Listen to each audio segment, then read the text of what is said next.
Video बीच में stop हो गया था, चलो कोई बात नहीं। अब देखिए हम इसका जो रूल बता रहे थे राइट एंड थंब रूल, ये आपने पहले भी पढ़ा हुआ है, राइट एंड थंब रूल, समझ आ गया। तो देखिए ध्यान से, अगर हम इस राइट एंड थंब रूल की बात करते हैं तो ये क्या कहता है कि हमने ये कहा कि यहां आर की डायरेक्शन यहां है और एफ इधर है, आर क्रॉस एफ। देखिए तो थंब कहां जा रहा है, बाहर की तरफ, outside, that is the direction of torque, that is the direction of torque. तो हम राइट एंड थंब रूल से, क्रॉस प्रोडक्ट रूल से हम डायरेक्शन लेंगे, ये हम आपसे पहले भी बता चुके हैं, समझ आ गया। तो एक बार इसका स्क्रीनशॉट ले लीजिए।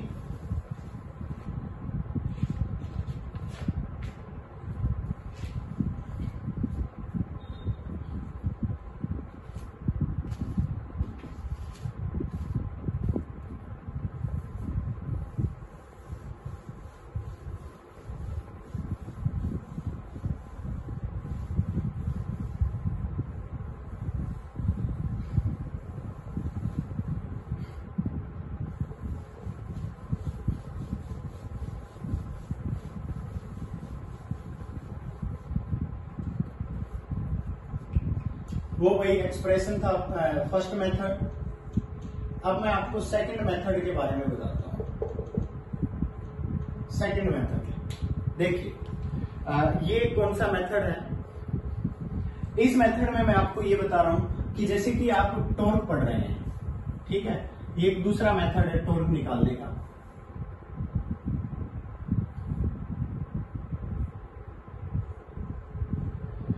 ये है axis of rotation,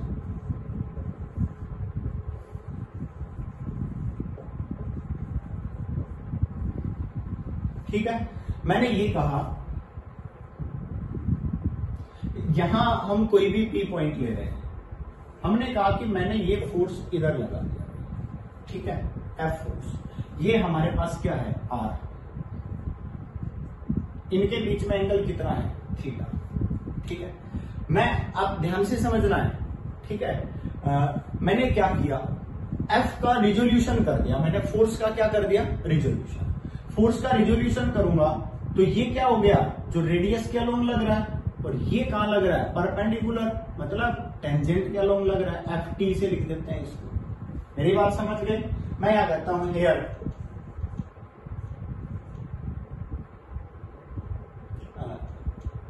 resolve F into two components. हमने दो कंपोनेंट में रिजोल्व कर दिया F को। दो कंपोनेंट में रिजोल्व किया तो पहला कंपोनेंट क्या हो गया, F cos theta, that is F radial. ये याद रखना है। इधर जो कंपोनेंट बनेगा वो क्या बनेगा, F cos थीटा। इधर वाला बनेगा वो क्या बनेगा, F sin थीटा, ठीक है। विच X parallel to axis of rotation। ये एक्सिस ऑफ रोटेशन के पैरेलल लग रहा है, मेरी बात समझ रहे हैं। दूसरा F sin theta, FT which F perpendicular to line of action of force, और parallel to line of action of force लिखिए इसको।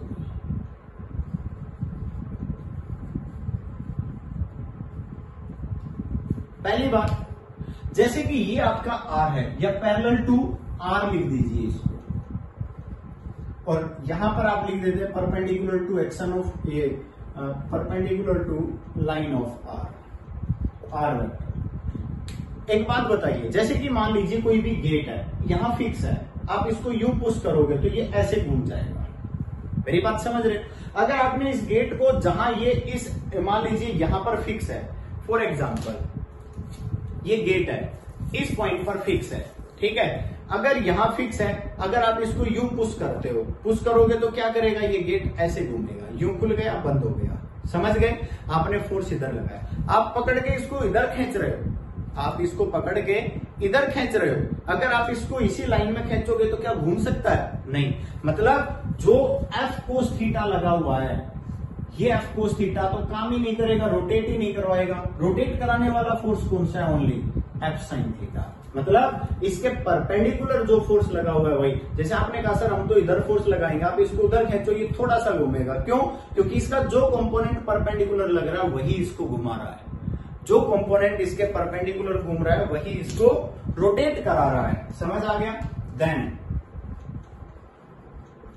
Only F sine theta rotate the body, then tau is equal to क्या हो जाएगा, are F sine theta, हो गया।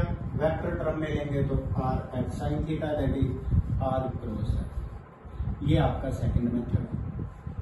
वही direction लेने के लिए क्या करना है, डायरेक्शन लेने के लिए क्रॉस प्रोडक्ट रूल लगाना है। दूसरा स्पेशल केस लिख सकते हो आप, इसके स्पेशल केस में आपने कह दिया if theta is equal to 0 degree और 180 डिग्री, तो आपको पता है साइन 0 और साइन 180 दोनों ही क्या होते हैं, 0 होते हैं। उस केस में टॉर्क क्या हो जाएगा, 0। इसका मतलब थीटा 0 होने का मतलब क्या है, एफ और आर दोनों सेम डायरेक्शन में हो। अगर आप उसको यूं पकड़ के खींचोगे तो वो कभी भी नहीं घूमेगा। आप कहोगे if theta is equal to 90 degree, तो आपको पता है साइन 91 होता है, साइन 91 होता है, टाउ इज इक्वल टू क्या हो जाएगा, आर एल, जिसको क्या बोल देते हैं भाई, मैक्सिमम बोल देते हैं। ये आपके पास मैक्सिमम टॉर्क होगा, क्या होगा ये आपके पास मैक्सिमम टॉर्क। पॉइंट क्लियर हो गया होगा, समझ आ गया होगा सभी को। तो ये हमने आपको टॉर्क समझाया है। अब हम वर्क डन पढ़ेंगे, वर्क डन बाय टॉर्क। तो सबसे पहले आप इसको नोट कर लीजिए, और उसके बाद इसी का हम कंपोनेंट फॉर्म में पढ़ेंगे, रेक्टेंगुलर कंपोनेंट फॉर्म में टॉर्क पढ़ेंगे। देखिए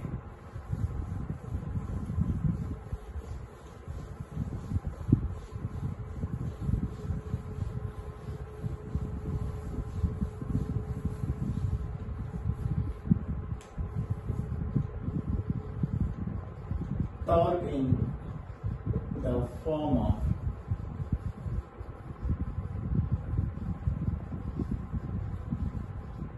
rectangular component। देखिए रेक्टेंगुलर कंपोनेंट्स की टर्म में हम टॉर्क पढ़ेंगे। तो सबसे पहले देखिए हमने एक फॉर्मूला पढ़ा था, tau is equal to R cross F. मैं इसको ज्यादा एक्सप्लेन नहीं करूंगा, केवल सिंपल टर्म में बताऊंगा। R is equal to R vector आपने लिखा X I plus Y J plus Z K, ठीक है। आपने एफ लिखा, फोर्स लिख दिया, F is equal to F X I plus F Y J plus F Z K लिख दिया। आपसे टॉर्क निकलवाया गया। जब आपने ये लिखा तो क्या करोगे भाई, क्रॉस प्रोडक्ट के लिए तो आप डिटरमिनेंट रूल लगाओगे, आई जे के लिखा, R cross F X Y Z, यहां क्या लिखेंगे, F X F Y F Z, और उसके बाद हम इसका सॉल्यूशन करेंगे। करवा रखा है क्रॉस प्रोडक्ट रूल, मैंने आपसे पढ़ने के लिए भी बोला था। सबसे पहले आई छुपा देंगे, इस रो और कॉलम को क्रॉस मल्टीप्लाई करेंगे, वाई एफ जेड, फिर माइनस जेड एफ वाई, फिर माइनस जे लगाएंगे, जे जिस रो और कॉलम में इनको छुपा देंगे, X F Z minus Z F X, means right hand side से यू मल्टीप्लाई की, इनको छुपा लिया तो क्या दिखा, X Z F Z, X और एफ जेड की multiply minus Z into F X plus K into K साथ करेंगे तो क्या होगा, X F Y minus Y F X. Clear है, समझ आ गया होगा। तो ये हमारे पास टॉर्क का फॉर्मूला था, ठीक है। जो रेक्टेंगुलर कंपोनेंट था, एक्स एक्सिस का कंपोनेंट क्या होगा, Y F Z minus Z F Y, ये वाई एक्सिस कंपोनेंट, ये Z axis component. Clear, tau X this, tau Y this, मतलब आप इसको कंपेयर कर सकते हो tau X I, tau Y J, tau Z K. ठीक है, के तो है ही, ये tau Z, tau Y, tau X. Clear? ये रेक्टेंगुलर कंपोनेंट्स है, तो इसको भी एक बार नोट कर लीजिए।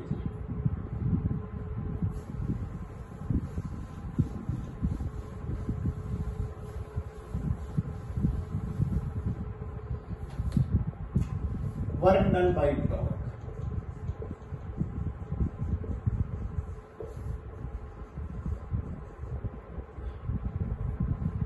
Work done by torque. देखिए, जैसे कि मान लीजिए आपने ये कहा, ये आपके पास कोई भी बॉडी है, बेटा बंद करो, बंद करो। हम इसको P पॉइंट पर, ये O पॉइंट पर फिक्स कर रहे हैं और रोटेट करवा रहे हैं। इसको बोला ये एक्सिस ऑफ रोटेशन है। ठीक है, ये क्या है? Axis of rotation. अब वर्क डन की बात होती है। मान लीजिए आपने कहा कि ये आपके पास P पॉइंट है, R पोजीशन वेक्टर है, आपने फोर्स लगाया और इसको घुमा दिया। थोड़ी देर के बाद देखा कि ये Q पॉइंट पर पहुंच गया। ऐसे मतलब ये कितना एंगल था, जैसे कि आपने कहा ये R पोजीशन वेक्टर है, इसको d थीटा एंगल बता दिया। मान लीजिए मैं ये कह देता हूं let dw be small amount of work done.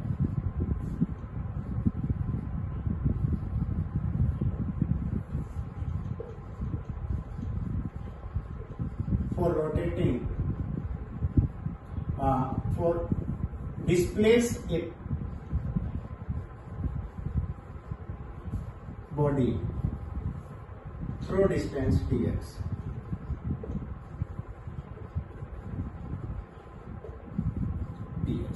मैंने कह दिया ये P से Q गई, मतलब PQ क्या है? स्मॉल अमाउंट ऑफ डिस्टेंस है, ds। dw is equal to, आपने यहां कितना फोर्स लगाया था P पॉइंट पर? F फोर्स लगाया, तो क्या लिखेंगे? F dot ds। बोलो लिखेंगे कि नहीं? अगर ये ds है, मैं ये कह देता हूं, अगर मान लीजिए ये रेडियस r है, ये एंगल थीटा है, वी नो, हमने एक फॉर्मूला पढ़ा हुआ है। क्या पढ़ा हुआ है भैया? Arc is equal to angle multiply by radius. ये क्या है? आर्क, ये क्या है? एंगल, और ये क्या है? Radius. Point clear? Arc is equal to angle multiply by radius, ये हमने पढ़ा हुआ है। अगर ds की वैल्यू को यहां पुट करते हैं तो dw इज इक्वल टू क्या हो गया भाई? F R into D theta. और भाई r इंटू एफ क्या पढ़ा था हमने? Torque. Then dw is equal to tau dot D theta. समझ आ गया? ये क्या आ गया हमारे पास? Rotating work.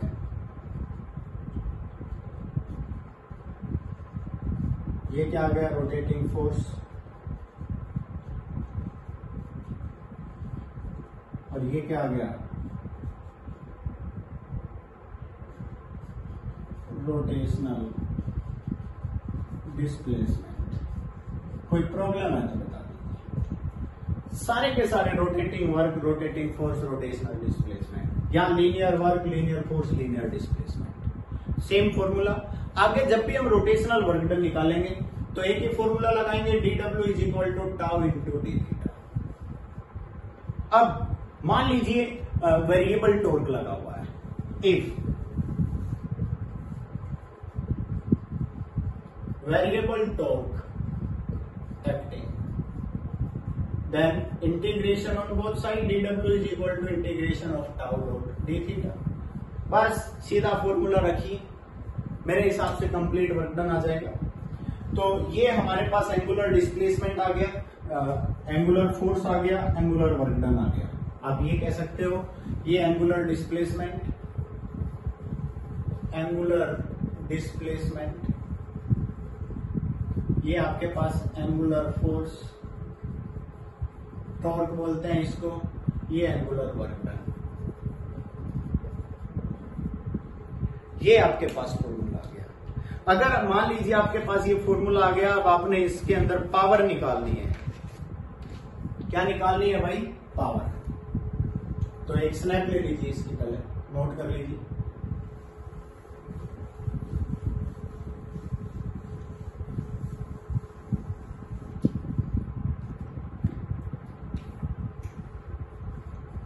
Power deliver by torque. Torque कितनी पावर डिलीवर करेगा? देखिए हमने क्या पढ़ा हुआ है, dw is equal to tau D theta dividing both side bye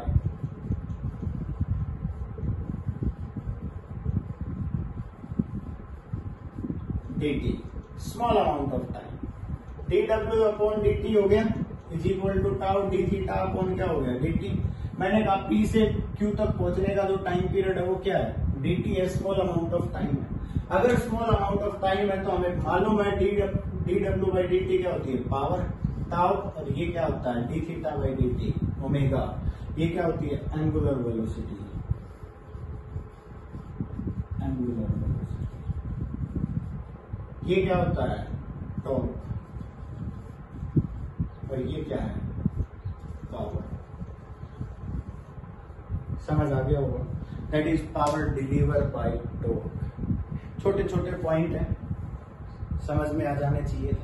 तो मेरे हिसाब से टॉर्क कंप्लीट हो गया। टॉर्क के छोटे छोटे रिलेशन आगे हम एक दो पॉइंट पढ़ेंगे, उनके साथ आएंगे तो वो हम कराते रहेंगे। इसी के साथ मैं आपको अभी कराता हूं moment of momentum, angular momentum.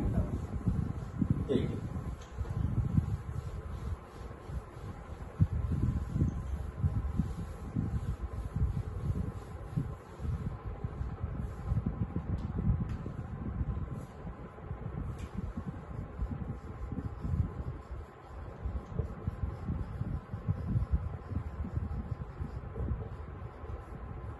Angular momentum. Angular momentum क्या होता है?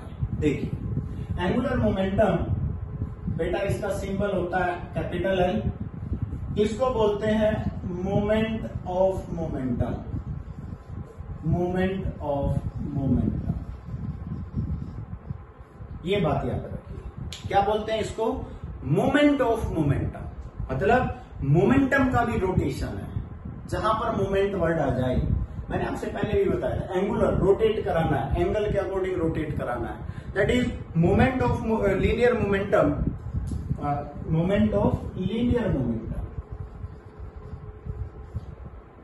Is called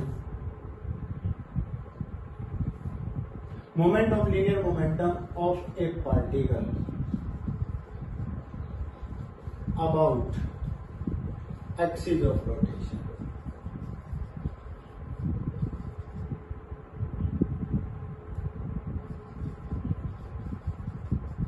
is called angular momentum।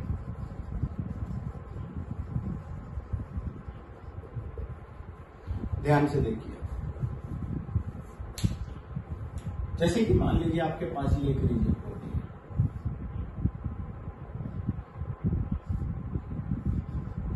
Omega angular velocity से घूम रहा है। यहां एक P पॉइंट है, और P पॉइंट नहीं, अब आप इसको A पॉइंट रख लीजिए, क्योंकि जब हम लीनियर मोमेंटम की बात करेंगे तो हम P बताएंगे। P क्या है? लीनियर मोमेंटम है। तो ये कहता है कि मोमेंट ऑफ मोमेंटम क्या होता है? L इज इक्वल टू हमारे पास होता है बेटा R क्रॉस P। जैसे कि टॉर्क होता था ना R क्रॉस F, इसी तरह लीनियर मोमेंटम। ये कहता है कि आपने इस P A पॉइंट पर देखा कि इसका मोमेंटम जो है वो P है। ये जो इनके बीच में जो डिस्टेंस बताई, पोजीशन वेक्टर बताया, वो R बताया। कि आपने A पॉइंट पर जो मोमेंटम देखा वो क्या देखा? P देखा। ये कहता है कि P और R के बीच में हमने एंगल ढूंढा, वो एंगल थीटा था। हम यहां कह देते हैं at point A linear momentum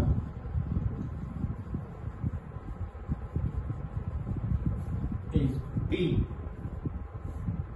which makes theta angle with R। R के साथ कितना एंगल बन रहा है? थीटा एंगल बन रहा है। P के उसका जो A पॉइंट पर जो लीनियर मोमेंटम है वो P है, और R के साथ कितना एंगल बना रहा है? थीटा एंगल बना रहा है। यहां पर देखिए, मान लीजिए जैसे कि आपने पहले पढ़ा था कि जैसे कि आपके पास कोई भी आप एक्स एक्सिस वाई एक्सिस के साथ भी बना सकते हो। आपने कहा कि ये आपके पास एक्स एक्सिस है, ये वाई एक्सिस है, ठीक है, ये क्या है? Z axis. आपने ये कहा कि हम एक लेमिना बना देते हैं, ठीक है, यू। ये आपके पास एक लेमिना बन गया, ये ओ ए बी सी। कोई भी आपने पी पॉइंट ले लिया, यहां आपने कोई भी पॉइंट ले लिया। अब इसका मतलब है कि ये आपका इस तरह का सरफेस है, यू इस तरह का सरफेस है। अब इस तरह के सरफेस में आपने कहा कि इसका, जैसे कि मान लीजिए ये पॉइंट फिक्स है, इसका मोमेंटम पी उधर है, पी अगर उधर है तो एंगुलर मोमेंटम क्या होगा ये निकालना। तो ये पॉइंट पी है, यहां आपने इसका मोमेंटम आपने इधर बता दिया। तो क्या करेंगे हम, इसके रिजोल्यूशन करेंगे। क्या करेंगे हम, इसके रिजोल्यूशन। ये है पी, रिजोल्यूशन करेंगे तो वही बात, एक हॉरिजॉन्टल और एक वर्टिकल। ये तो क्या हो जाएगा, अलोंग आर, क्योंकि ये आर पोजीशन वेक्टर था। ये एंगल क्या है, थीटा, और ये क्या हो जाएगा, P tangential, P sine theta, और ये क्या हो जाएगा, पी कोस थीटा। जो आर के अलोंग लग रहा है वो तो उसको रोटेट ही नहीं कर पाएगा। मेरी बात समझ गए यार। P can be resolve two components. P को हमने दो कंपोनेंट में रिजोल्व किया। पहला कंपोनेंट है P cos theta is equal to P R, लिख दिया, एक्स अलोंग आर, और दूसरा हमने लिख दिया पी साइन थीटा। ये कहां लगा हुआ है, टेंजेंशियल लगा हुआ है, X along perpendicular to R. अब हम मोमेंटम की बात करेंगे तो पी साइन थीटा ही एक्ट करेगा। तो हमने क्या कहा, angular momentum L is equal to R into P sine theta. मेरी बात समझ गई, L is equal to R P sine theta. Vector form में लिखेंगे तो एल इज इक्वल टू क्या हो जाएगा, आर क्रॉस पी। ये हमारे पास क्या आ गया, एंगुलर मोमेंटम आ गया। काफी सिंपल है, that is moment of momentum. Momentum का भी मोमेंटम है ये, ठीक है, मोमेंटम का भी मोमेंट है कि मोमेंट किस तरफ घूम रहा है। ऑब्जेक्ट है, सीधा जा रहा है, ये इसका मोमेंटम है। मेरी बात समझ गए। बट ये अभी भी घूम रहा है, मतलब मोमेंट का मोमेंटम है। समझ आ गया, इसलिए हमने क्या लिखा है इसको, मोमेंट ऑफ मोमेंटम। हम इसकी यूनिट्स की बात करते हैं। यूनिट्स की बात करेंगे तो भाई मोमेंटम की यूनिट मालूम है, डिस्प्लेसमेंट की यूनिट मालूम है। तो मोमेंटम क्या होता है, मास इनटू वेलोसिटी, पहले भी आपने पढ़ा हुआ। मेरी बात समझ गए कि नहीं। तो मास की यूनिट किलोग्राम, वेलोसिटी की मीटर पर सेकेंड, मल्टीप्लाई बाय मीटर, तो मीटर स्क्वायर पर सेकेंड, ठीक है। किलोग्राम मीटर स्क्वायर पर सेकेंड यूनिट है। आपको पता है ये कैसी क्वांटिटी है भैया, वेक्टर क्वांटिटी। वेक्टर क्वांटिटी है तो डायरेक्शन की बात करेंगे तो डायरेक्शन के अंदर आप क्या बताओगे, डायरेक्शन क्रॉस प्रोडक्ट रूल। आप क्रॉस प्रोडक्ट रूल में राइट हैंड थंब रूल कह सकते हो, ये भी आप लिखते हैं राइट हैंड थंब रूल। और ये एक्सप्लेन करने की जरूरत नहीं है, R cross P, R cross P, ठीक है, वो एंगुलर मोमेंटम हो जाएगा। ठीक है, एक आता है इसका रेक्टेंगुलर कंपोनेंट, मेरे हिसाब से बताने की जरूरत नहीं होगी। रेक्टेंगुलर कंपोनेंट,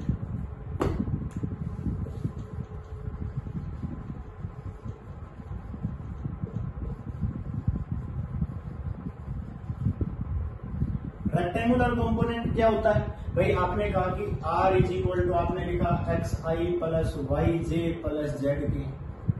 मोमेंटम को लिखा आप अपने P X I P Y J P Z के। फिर आपने क्या कहा, L is equal to R cross P, कह दिया। L इज इक्वल टू क्या करेंगे, आई जे के। फिर क्या लिखेंगे, एक्स वाई जेड, इसको क्या लिखेंगे, P X P Y P Z. और आगे आप एक्सप्लेन करेंगे, आगे हम नहीं कराएंगे, सब छोटी मोटी बातें क्रॉस प्रोडक्ट में काफी बार करा चुके हैं। क्रॉस प्रोडक्ट निकाल के देखिए, that is rectangular component of angular momentum. अगर आप ये कहते हो कि निकाल के दिखा दीजिए तो मैं डायरेक्ट एक पर लिख देता हूं जल्दी से। हम सबसे पहले क्या कहेंगे, आई जिस रो कॉलम में एच छुपा लेंगे, क्रॉस मल्टीप्लाई करेंगे तो Y into P Z minus Z into P Y, J के आगे माइनस लगाना है, जिस रो और कॉलम में छुपा लीजिए, x multiply by P Z minus Z into P x plus के। हाँ जी ले आओ। अब इनकी मल्टीप्लाई करेंगे तो x into P Y minus Y into P X. ले आओ ले आओ।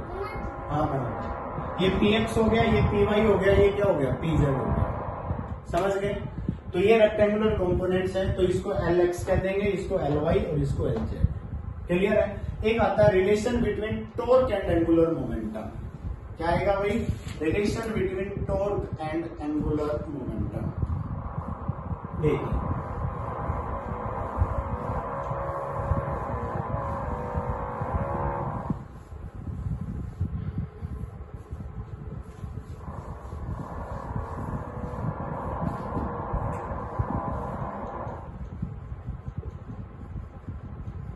relation between torque and angular momentum। देखिए टॉर्क क्या होता है टाउ, एंगुलर मोमेंटम क्या होता है एल। अभी अभी हमने पढ़ा था वी नो, ध्यान से देखना, L is equal to R cross P. बोलो पढ़ा था कि नहीं? Simple, L is equal to R cross P पढ़ा। मैं कह देता हूं differentiation on both sides with respect to time. दोनों तरफ डिफरेंशिएशन करेंगे तो D by D T L, यहां भी करेंगे तो D by D T R cross P. अब मल्टीप्लाई है, क्रॉस प्रोडक्ट है, तो डायरेक्ट तो हमें करेंगे नहीं, तो एक छोड़ एक का करेंगे। तो देखिए या तो लिख दिया हमने D L by D T is equal to, सबसे पहले R as it is differentiation of P plus फिर P as it is differentiation of R. यही होता है। अब देखिए ध्यान से, D R by D T V होता है, हमने इसको वी लिख दिया, तो D L by D T मेरे हिसाब से आर, ये डीपी बाई डी टी क्या होता है एफ, आर क्रॉस एफ लिख दिया हमने इसको, प्लस पी को लिख दिया mass into velocity M V cross D R by D T को क्या लिख दिया V, momentum mass into velocity और rate of change of displacement with respect to time velocity. V cross V zero होता है, मैंने लिख दिया वी क्रॉस वी जीरो, पढ़ा हुआ है हमने। तो ये तो जीरो हो गया। आर क्रॉस एफ क्या होता है टॉर्क टाउ, ये भी लिख दिया। तो D L upon D T is equal to क्या आ गया हमारे पास टाउ। अब देखिए ध्यान से, शायद आपने एक फॉर्मूला पढ़ा था F is equal to D P by D T. ये क्या था? Newton second law. बोलो था कि नहीं?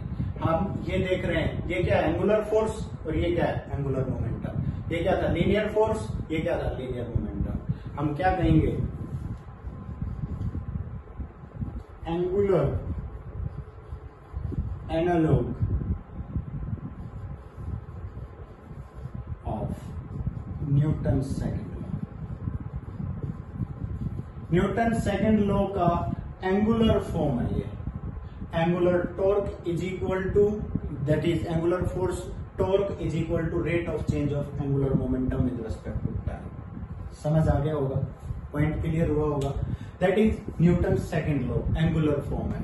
Tau is equal to D L by D T. आप कहोगे if tau is equal to zero, then क्या कहोगे D L upon D T is equal to zero, means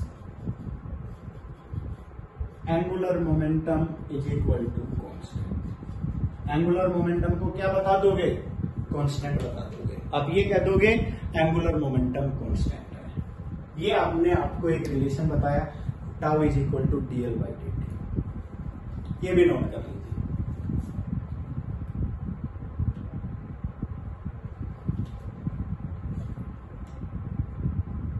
एक लास्ट इसी का एक टॉपिक बचा हुआ है, फिर हम मोमेंट ऑफ इनर्शिया कराएंगे अगले लेक्चर में। Geometrical meaning of angular momentum.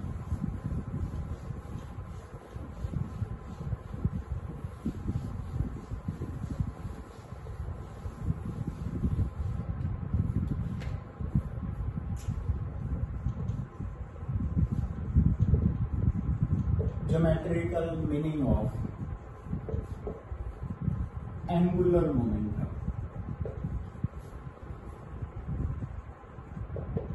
ध्यान से देखना, हमारे पास ये कोई भी एक रिजिड बॉडी है,